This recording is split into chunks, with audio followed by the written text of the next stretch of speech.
All right, we are back. Sam Seder on the Majority Report. This is the fun half, trademarked. And on the on the program, we're doing a simulcast with the David Pakman Show. David, I was under the impression that you were going to interview me, and I also want to know, first off, why don't we start this off? How are we simulcasting?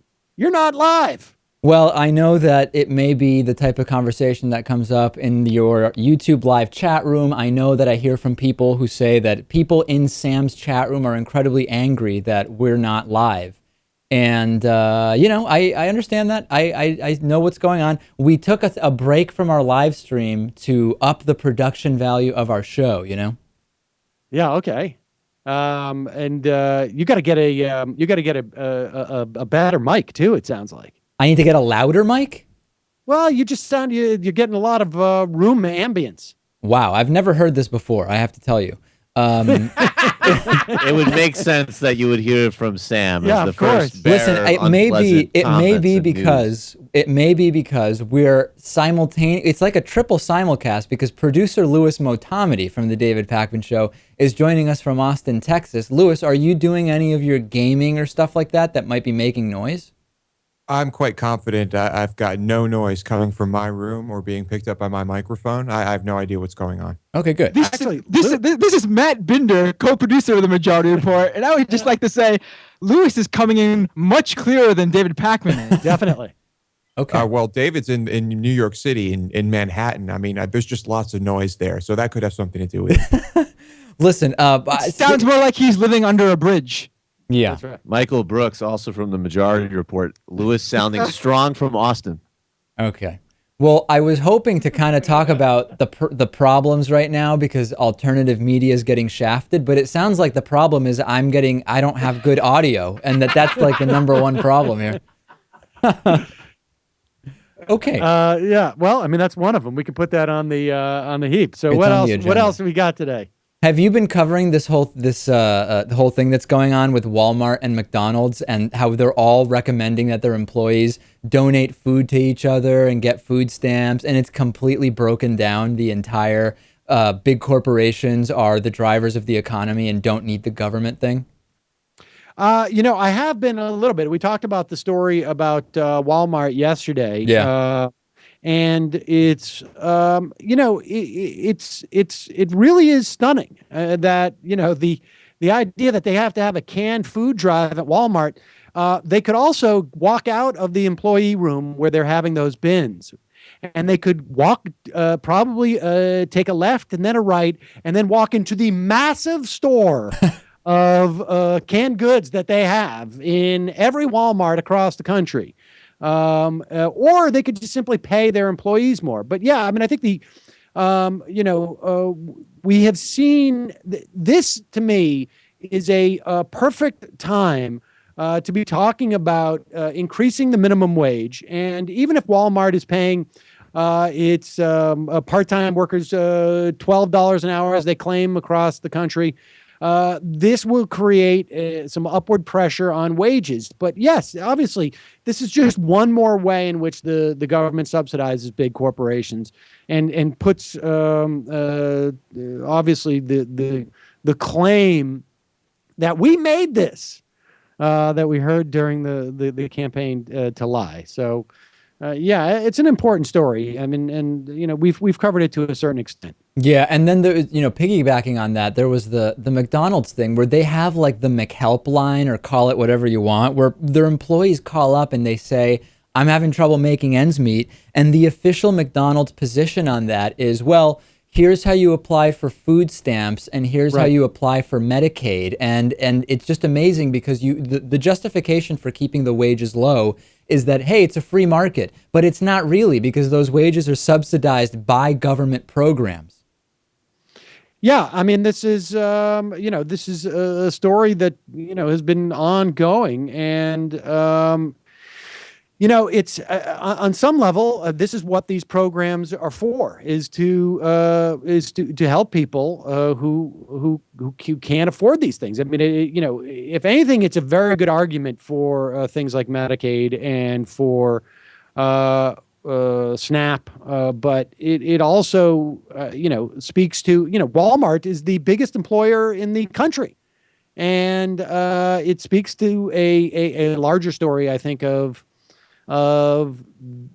the depressed wages that most Americans, the vast majority of Americans, have been dealing with over the past 30 years now. So, speaking of the health insurance component, where are you on this Obama lied about you can keep your plan thing? Because on the one hand, it's true that he did not really offer a very nuanced explanation of what that means, but Salon had an article about it, but corporate media has not talked about the fact that a lot of those plans that now are being canceled are plans that insurance companies continued to offer after they were already told that those weren't going to fly once Obamacare is implemented.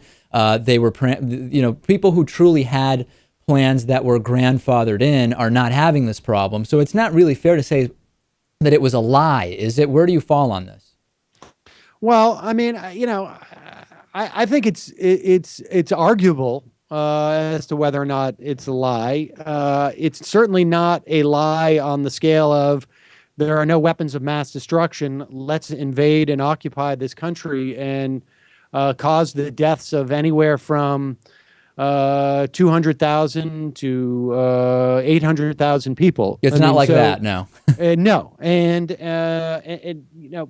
with that said, I think that I can understand why people perceive it as a lie. I think we're also the amount of people, however, that if one does consider it a lie, were lied to is small. And I think part of it is that the insurance companies kept offering plans that they knew were not compliant. But the fact of the matter is, I had just mentioned this actually on the close of before we took the break, that you're talking about 17% of the people in the non-group insurance market carry their insurance policies for more than 2 years. This is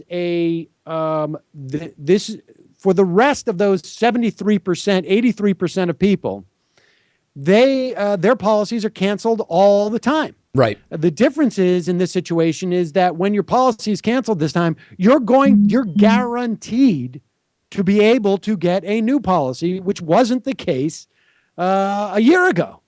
And so I think it's overblown.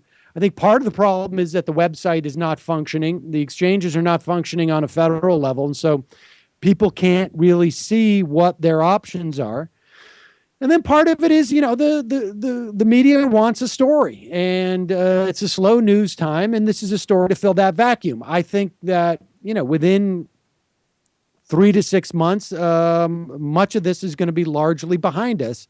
I'm still, not necessarily thrilled with the mechanism, but the fact of the matter is that a big part of the Affordable Care Act was the expansion of Medicaid, and this has been a resounding success.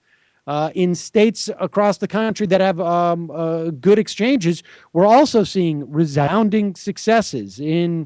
I just had a piece today in California.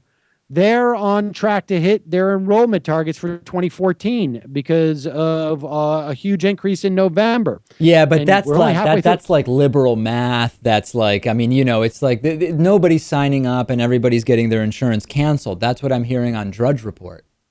Well, yeah. Well, you shouldn't be going on Drudge Report. Yeah, maybe that's the solution. That's, this is part of the story. Now, with all that said, we have a Gallup poll that came out today, I believe, that showed, or yesterday, that now 56% of the population believes that the government shouldn't be involved in healthcare. Now, this is a failure in my mind of the Obama administration to have clearly articulated benefits that everyone is enjoying now. Oh, not only that though, Sam, but it's also a failure if you were to, in that question, say, which by the way includes Medicare, VA care, and any type of Medicaid that is federal, then the numbers would be different because, how many times did we hear, get the government off my Medicare? I would go further. I would say the fact that you can no longer lose your policy after the fact, recidivism, the fact that you can no longer be denied a policy because of pre-existing condition, the fact that you can no longer max out on a yearly cap or a lifetime cap, the fact that there is guaranteed minimums, all of that is government intervention into the healthcare. So, yes. Granted, the way that this is framed is sort of plays on people's ignorance about how healthcare works and health insurance works in this country. But those are the cards we're dealt with.